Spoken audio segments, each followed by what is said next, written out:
Hello po sa inyong lahat mga ka-crypto. Ako po si Pinoy Crypto Trader. At sa video na ito ay atin pong pag-uusapan ang viral ngayon na isang meme coin. Yan, ay pinagkakagulan po ito ngayon. Ang meme coin airdrop na yan, nag-viral. Ayan, meron po itong 2.35 billion tokens na yan, nagkakalaga po ng $52 million. Yan, claim amid high profile listing. Ayan, nakamit po niya ito dahil sa nagkaroon siya ng listing, yan, mataas na profile listing. Kaya yan, ito po ang ating pag-uusapan sa balita na ito. Pero bago po tayo magpatuloy, ay nais ko po munang bigyang linaw ang aking disclaimer kung saan ang nilalaman po ng video na ito ay hindi po ito isang financial advice. For education and information purposes lamang po ang layunin nito. Maliban po dito ay nais ko na rin pong magbigay babala na wala pong kahit anumang group chat ang Pinoy Crypto Trader. The ongoing robust airdrop campaign of the new Ethereum-based token meme coin or meme has seen about 2.35 billion tokens distributed to community members. Ayan, Ethereum-based po pala siya. Ayan, na token. At sila ay nagkaroon ng airdrop campaign. Binigay po nila sa kanilang mga community members. Ayan, about 2.35 billion tokens ang kanilang ipinamigay sa kanilang mga community members.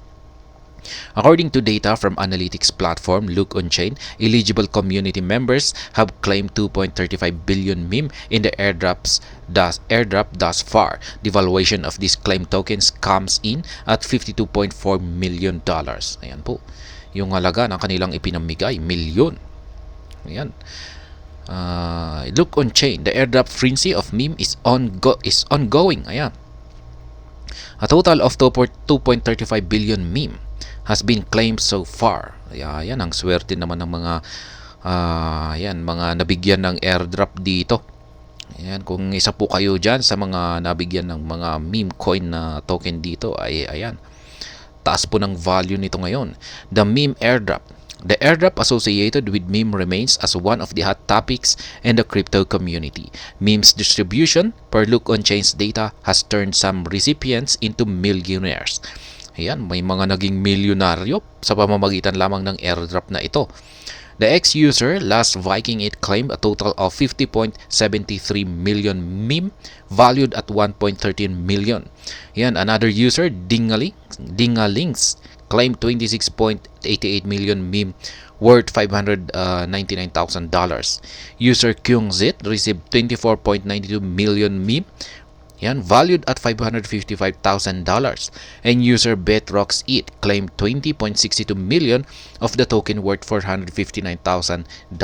Ayan, ang swerte po ng mga user na ito.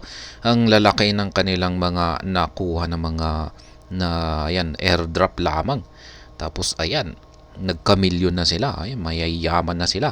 While these figures show the protocol's generosity, the claim figures pale in comparison to user Genera6316, who self-reportedly reported bagging an airdrop worth $8 million with 20% of the funds claimed already. Ayan, ang laki po ng nakuha na airdrop ni General 6316. Ayan, yung kanyang airdrop na nakuha ay nagkakalaga po ng $8 million. Ayan, ang swerte. Paano ba yung naging airdrop dito?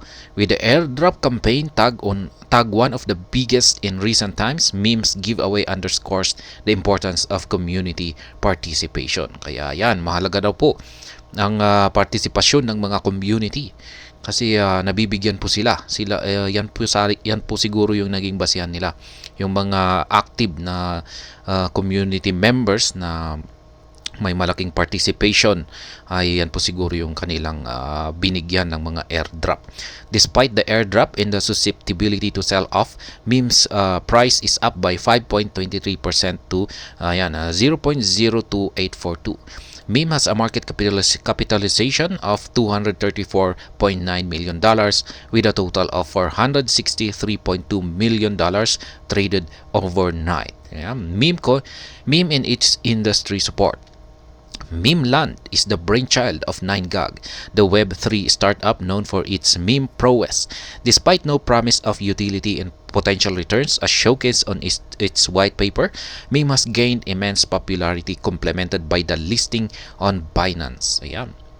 Wala pong gaanong utility raw ito. Wala itong utility at saka mga posibleng potential returns. Pero gayon pa man ay yung pagkakalista nito kay Binance ay yan yung talagang nagdulot para sumikat ito. Qualifications for meme hinge on affiliation to Memeland, a platform known for its NFTs and application joining metaverses.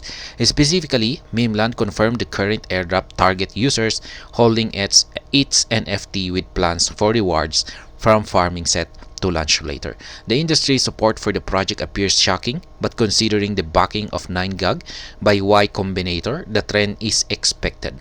To solidify its potential, Memeland may need to double down on its offering considering the key switches of most memecoin projects including Shiba Inu and Fluky toward more functional platforms that can serve their respective communities. Ayan. Ang swerte naman po ng mga nabigyan rito. Naging milyonaryo sila, nabigyan ng mga airdrop. Ayan, may mayaman din po pala ayan, sa pamamagitan lamang ng airdrop. Kaya ayan, yung mga community dyan, may mga active na mga community, ayan, makipag-participate po tayo.